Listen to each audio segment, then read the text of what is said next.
안녕하세요. 구명모 법무사입니다. 이번 시간에는 도박으로 인해 개인회생하게 되는 경우 어떤 주의사항이 있는지 설명드릴 건데요. 도박 채무로 개인회생을 하는 사례가 꾸준히 늘고 있습니다. 핸드폰이 있으면 언제든지 쉽게 대출을 받을 수 있고, 또 도박 또한 핸드폰만 있으면 시간과 장소에 관계없이 언제든지 할 수 있다 보니 이러한 도박으로 인한 피해도 점점 늘어나고 있는데요. 그로 인해서 개인회생을 상담하는 비중도 상당히 많이 늘고 있습니다. 따라서 이러한 도박 채무로 인해 개인회생을 하게 되면 주의사항이 어떤 것이 있는지 미리 확인을 하시고 이 부분을 감안해서 개인회생을 준비하시는 것이 좋겠죠. 도박으로 인해 개인회생을 할 경우에 어떠한 주의사항이 있는지 설명드리도록 하겠습니다.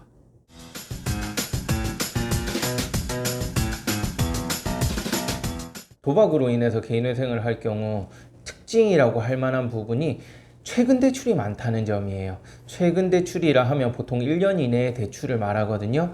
1년 이내 대출뿐만 아니라 짧게는 2개월에서 3개월 이내, 또는 오늘 상담을 하러 왔는데 어제까지 대출을 받아서 도박을 하신 분들도 있습니다. 이러한 경우에 발생하는 문제점이 무엇인가? 최근 대출금이 있다 해서, 또한 도박을 했다 해서 개인회생이 안 되는 것은 아니에요. 개인회생 기각사유에 해당하지 않기 때문에 도박으로 빚을 졌다 하더라도 개인회생은 가능합니다. 그렇지만 최근 대출 중에서도 3개월 이내의 대출이 있는 경우에는 반드시 주의를 하셔야 되는데요.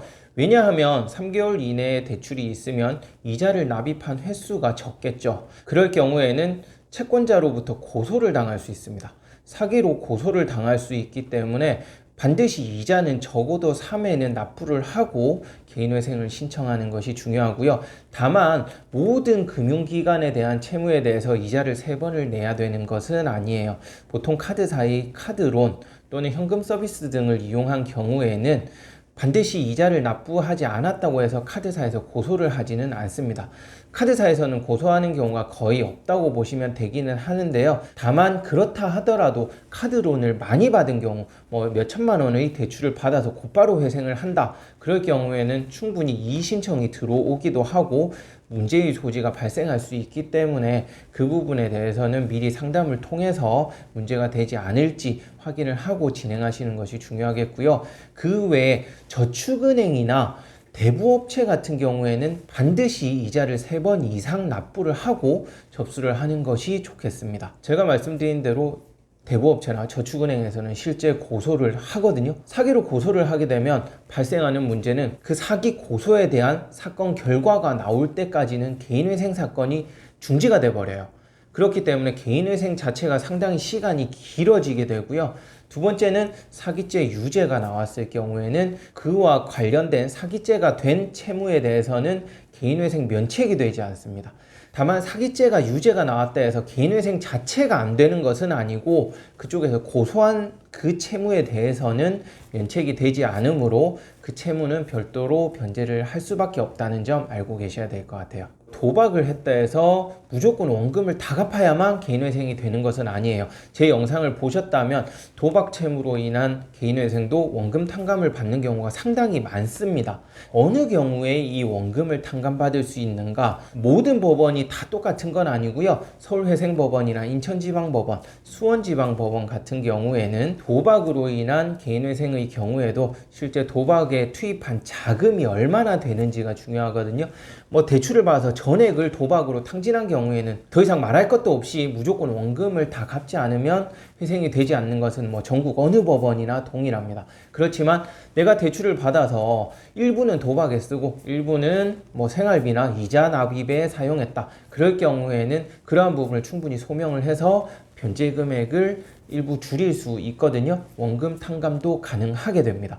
그러나 이 경우에도 무조건 일부만 도박에 사용했다 해서 원금 탕감이 되는 것은 아니고요. 실무상으로 도박에 투입돼서 손실본 금액을 청산가치, 즉 재산으로 평가를 하게 돼요. 그 말은 나에게 그 도박한 자금 외에도 다른 재산이 있을 경우에는 기존에 가지고 있는 재산에 도박으로 손실본 금액이 더해지면서 재산 가치가 상당히 많이 늘어날 수 있다는 얘기가 되겠죠. 그래서 이러한 경우에는 기존에 재산이 많다면 거기에 더해서 도박으로 인한 손실 금액이 재산으로 더해지면서 원금을 결국에는 다 갚아야만 개인회생을 할 수 있는 그런 일도 발생할 수 있다는 점 알고 계셔야 될 것 같아요. 그래서 재산이 전혀 없는 상태에서 내가 도박으로 손실 본 금액이 있었다. 그럴 경우에는 원금을 탕감받을 가능성이 높아지지만 도박으로 손실 본 금액 외에도 나에게 다른 재산이 있다. 그럴 경우에는 그만큼 원금 탕감을 받을 가능성은 줄어든다고 보시면 되겠습니다.